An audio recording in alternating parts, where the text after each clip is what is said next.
Hello बच्चों, आज की टॉपिक बहुत इम्पॉर्टेंट है, वेरी वेरी मोस्ट इम्पॉर्टेंट परीक्षा की दृष्टि से। आज की टॉपिक बहुत इम्पॉर्टेंट है। चैप्टर 6 प्रमेय नंबर 6.1 एनसीईआरटी बुक से मैं पढ़ाने जा रहा हूँ। हमारा प्रश्न क्या, हमारा प्रमेय का कथन क्या बेटा? यदि किसी त्रिभुज की एक भुजा के समांतर अन्य दो भुजाओं को भिन्न भिन्न बिंदुओं पर प्रक्षेद करने के लिए एक रेखा खींची जाए तो ये अन्य दो भुजाओं को एक ही अनुपात में विभाजित करती है। बच्चों से मानता दिया है बच्चों, क्या क्या दिया है? त्रिभुज ए बी सी में यल समांतर बच्चों बी सी, ये त्रिभुज ये प्रश्न में दिया गया बच्चों। ये हमारे प्रमेय की कथन है। त्रिभुज ए बी सी में बच्चों यहाँ से यल समांतर बी सी है बच्चों यहाँ से,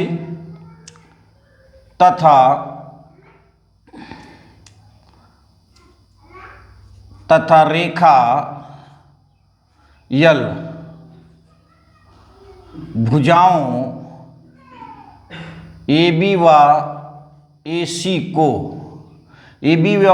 को डी व ई पर काटती है या प्रक्षेद करती है। बच्चों से हमको बच्चों सिद्ध क्या करना है? बहुत बढ़िया प्रश्न है बेटा, से बहुत लाजवाब ये है।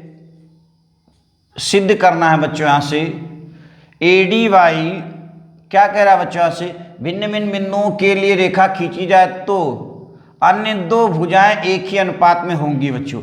अर्थात कहने का मतलब बच्चों जैसे ए डी बाई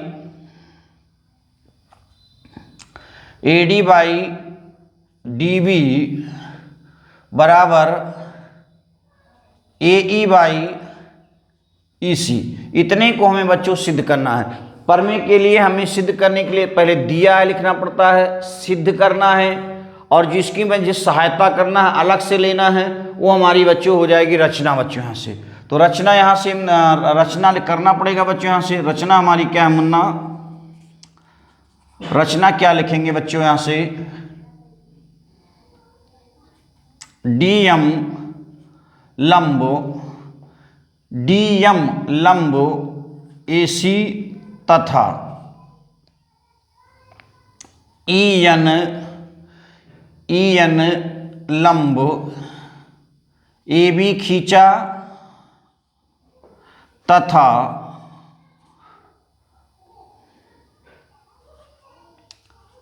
बीई व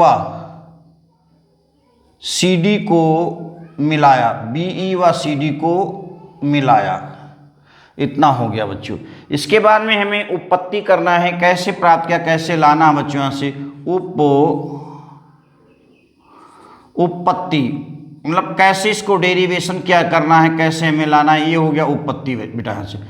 इसकी इतने क्रम होता है, दिया है, सिद्ध करना है, रचना, इसकी उपपत्ति मतलब हमें कैसे इसको प्राप्त करना है, निगमन कैसे करना, डेरिवेशन करना कैसे करना बच्चों। तो हम चलते बच्चों यहाँ से in triangle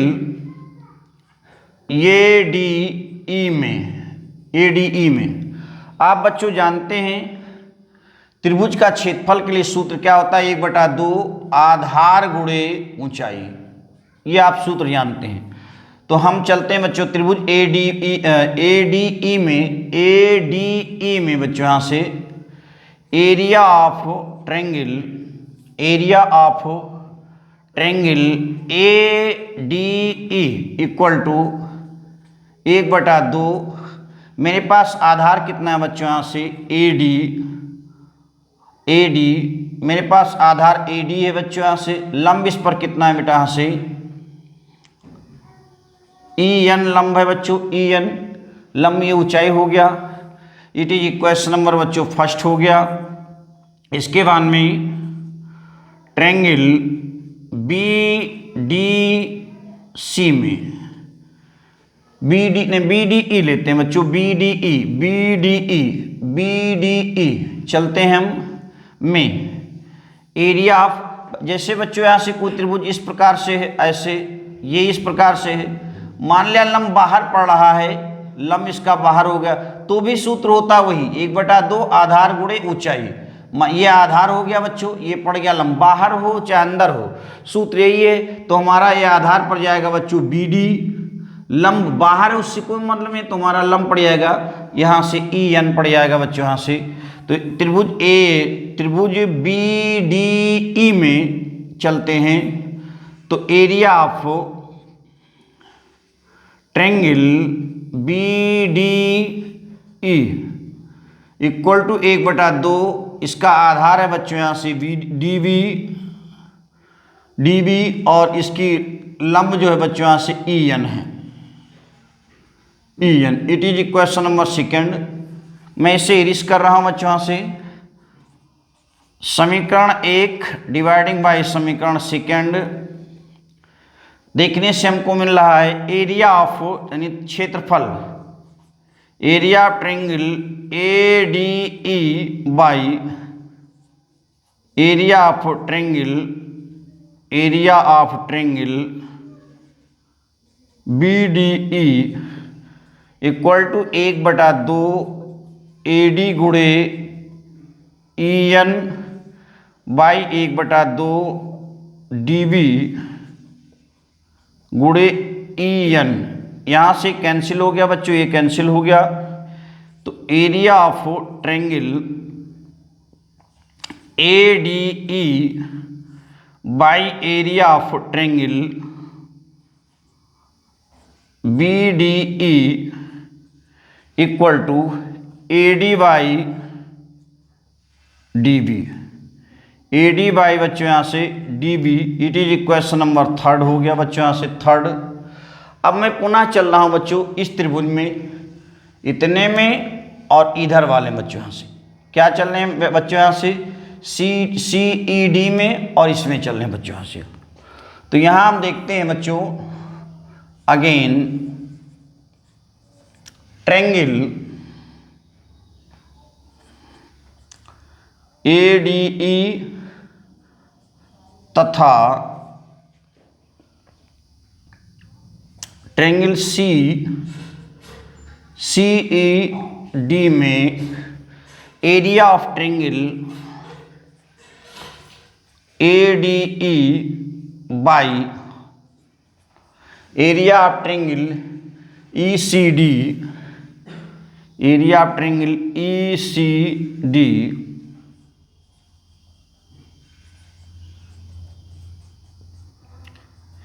E C D, इसका बच्चों यहाँ से लंब इस क्या है बच्चों डी एम है, तो 1/2 आधार, आधार कितना है ए ई बच्चों, ए डी ई में आधार इसका बच्चों ए ई है, लंब कितना है बच्चों इसका यहाँ से डी एम है, डी एम है। नीचे वाले पर चलते हैं बच्चों, तो 1/2 आधार इसका बच्चों है ई सी। अब लंब मैंने बताया है चाहे तो किसी भी प्रकार का, अगर ये इस प्रकार का कोई त्रिभुज है और लंब चाहे बाहर हो चाहे अंदर हो, तो त्रिभुज का क्षेत्रफल इतना आधार गुणे 1/2 आधार गुणे ऊंचाई, लंब चाहे बाहर हो चाहे अंदर हो, लंब होना चाहिए। तो इसका सूत्र क्या पड़ जाएगा बच्चों ई सी, इसका लंब बाहर है इस वाली साइड पर, तो क्या हो जाएगा बच्चों यहाँ से, हाँ लंब इसका बाहर है बच्चों यहाँ से, इसका लंब बाहर है डी एम, इससे कैंसिल। तो area of triangle A D E by area of triangle E C D equal to A E by E C. It is equation number fourth. अब एक कक्षा 9th में बच्चों आप लोगों ने पढ़ा होगा, एक ही आधार पर दो समांतर रेखाओं के बीच बने त्रिभुज के क्षेत्रफल आपस में बराबर होते हैं। एक ही दो समांतर रेखाओं के बीच एक ही आधार पर बने त्रिभुज के क्षेत्रफल बराबर होते हैं बच्चों यहाँ से, चूंकि एक ही आधार पर दो समांतर रेखाओं के बीच बने त्रिभुज के क्षेत्रफल बराबर होते हैं। एक ही आधार पर दो समांतर रेखाओं के बीच बने त्रिभुज के क्षेत्रफल बराबर होते हैं। अब यहाँ हम चेक करते हैं बेटा, तो ये दो समांतर रेखाएं हैं, एक त्रिभुज ये है बच्चों, ये वाला, एक त्रिभुज ये वाला, दोनों एक ही आधार DE पर बने हुए हैं, अर्थात इनके क्षेत्रफल आपस में बराबर हो जाएंगे। तो हो जाएगा बच्चों यहाँ से, इसलिए चूंकि ये, इसलिए बच्चों यहाँ से area of triangle BDE equal to area of triangle CED, ये दोनों आपस में बराबर हो जाएंगे। इट इज इक्वेशन नंबर बच्चों यहाँ से फोर्थ लिया, it is equation number 5th हो गया बच्चों, 1 2 3 5th। अब यहाँ पर बच्चों ECD है, तो ECD चाहे सा लिख लो, ECD लिख दो या CED लिख दो, चाहे सा CED कोई दिक्कत नहीं है। ECD हाँ चलो ECD से कोई मतलब नहीं बच्चों यहाँ से, ECD कोई समस्या नहीं इससे बच्चों। अब यहाँ मैं देख रहा हूँ बच्चों, इस समीकरण से देख रहा हूँ समीकरण 4th तथा 5th, समीकरण 4 तथा 5th से जहाँ हमारा एरिया ऑफ ECD लिखा है बच्चों, वहाँ पर एरिया ऑफ ECD लिखा है, वहाँ पर लिख सकता हूँ बच्चों अच्छे BDE, area of triangle BDE। तो यहाँ हो जाएगा बच्चों यहाँ से area of triangle ADE by area of triangle ECD के स्थान पर मैं लिख सकता हूँ बच्चों यहाँ से BDE, area of triangle BDE equal to बच्चों यहाँ से क्या आया था,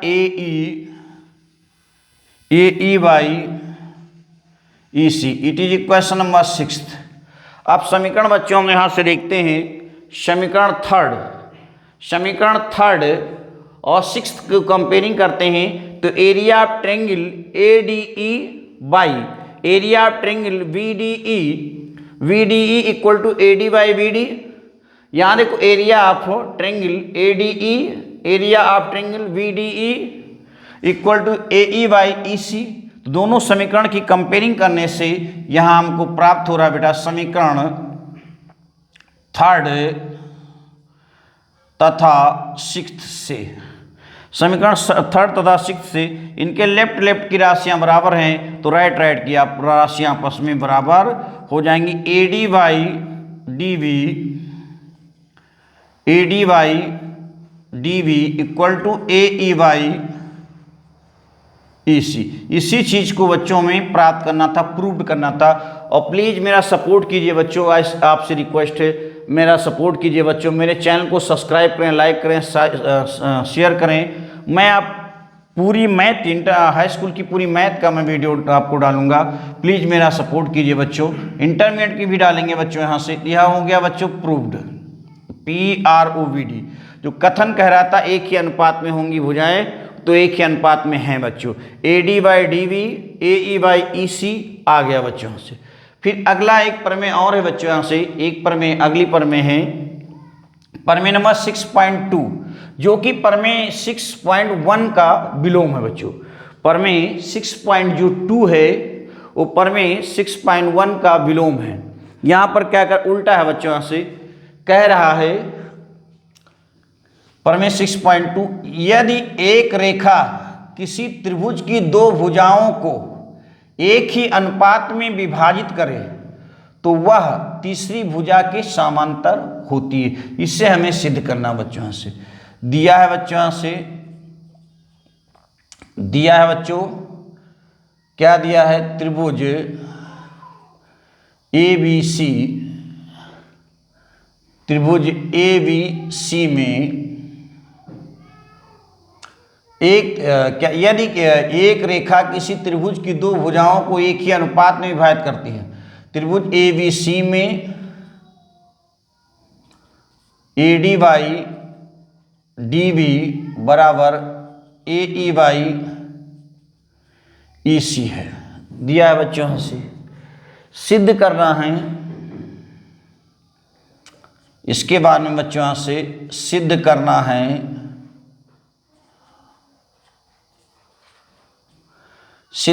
है यल समांतर बी सी, इतना हमको सिद्ध करना है बच्चों। उत्पत्ति में मान लेता हूं बच्चों से, माना फिर बेटा रचना, इसके बाद में रचना आती है। रचना का टर्मातर रचना हो गया। रचना क्या है बच्चों? मैं मानता हूं कि जो रेखा यल है वो ए बी और ए सी को डी और ई बिंदुओं पर काटती है, वो ई पर ना काट करके मैं मानता हूं कि ई डैश पर काटते हैं का माना, ठीक है। रचना, रेखा यल ए सी को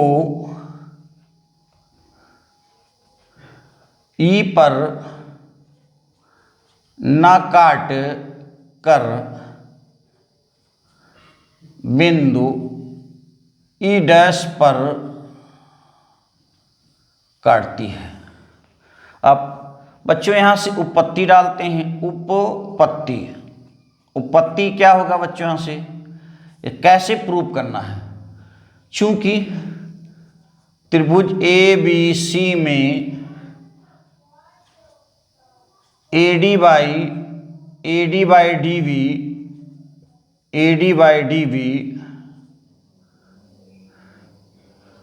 मानते रेखा यल ईडी पर,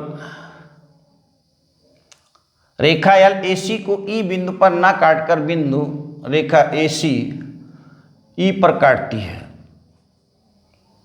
डीवी बराबर ए ई वाई ई सी, ये प्रश्न में बच्चों यहां से दिया है। अब मैंने माना क्या है, यल जो है इसको बच्चा एसी को ई पर ना काटकर तथा लिख देते हैं, तथा डी ई समांतर बी सी है। प्रमेय नंबर हमारी एक क्या कहती है? यदि किसी त्रिभुज में किसी एक भुजा के समांतर कोई रेखा खींची जाए तो वह रेखा अन्य दो भुजाओं को जितने बिंदुओं पर जिन दो बिंदुओं पर काटती हैं उनके खंडों का अनुपात आपस में बराबर होता है बेटा।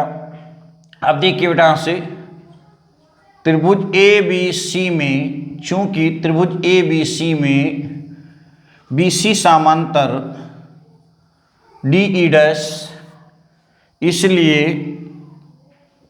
ये थेल्स की प्रमेय है। थेल्स की प्रमेय नंबर 2 बच्चों हैं। इसलिए बच्चों यहां से A D by D B equal to A E dash by कितना हो, ये E dash C it is equation number, ये तो दिया है, इसको फर्स्ट मान लेते हैं। ये किससे मैंने लिया बच्चों से? प्रमेय 1 से,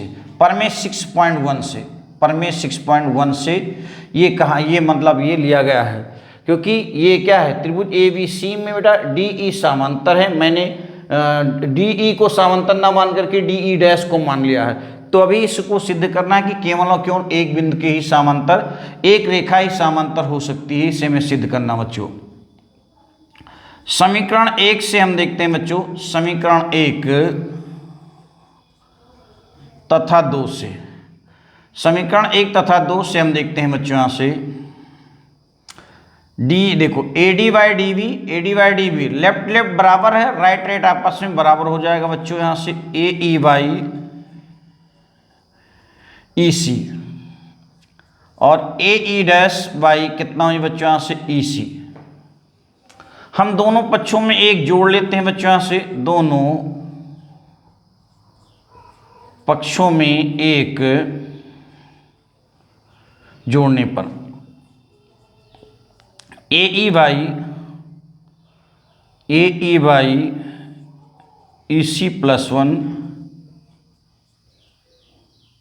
ए E dash by E dash C plus one बटे करके एलसीएम लेते हैं बच्चों यहाँ से, तो ए ई प्लस ई सी एलसीएम लेंगे तो ई सी इक्वल टू बच्चों यहाँ से ए ई डैश सी बटे